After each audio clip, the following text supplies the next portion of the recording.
This is an instance for me of how IT triggered an innovation. It will be a business innovation because in my mind there is no real valuable innovation that's purely an IT innovation. So we have about 6 million Avon representatives active at any point in time. They're not employees of the company, but they're independent entrepreneurs who sell our products, and they make money based on the discounts that we apply in our sales to them. The people they sell to tend to be friends, families, co-workers. In other words, their network.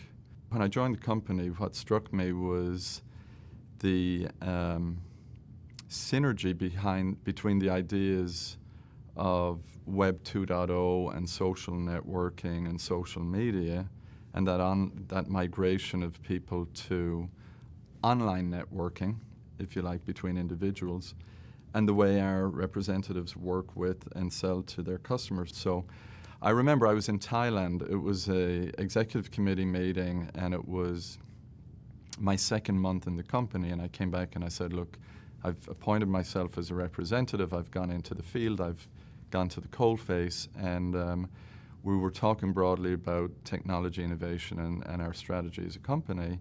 And I started talking to the executive committee about this idea of the Web 2 synergy with our business model.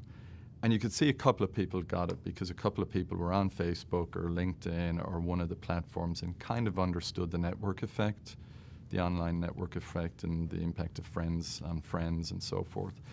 But you could see most of the people didn't get it because they're a generation removed from, the daily use of this technology. I brought somebody from outside the company in to meet with the group, and we kind of went through the landscape of everything Web 2, from blogs and wikis, social media platforms, and so forth. And it was an education level-setting exercise. And then at the end of that, when the committee was kind of engaged, we posed the question again, do you see any kind of relationship between these individual consumers, how they're using technologies, and our business model? And the lights were going off in people's minds. They could start to relate to it. Then it was a case of, going through a process of saying, that's fine, how do you make it grounded?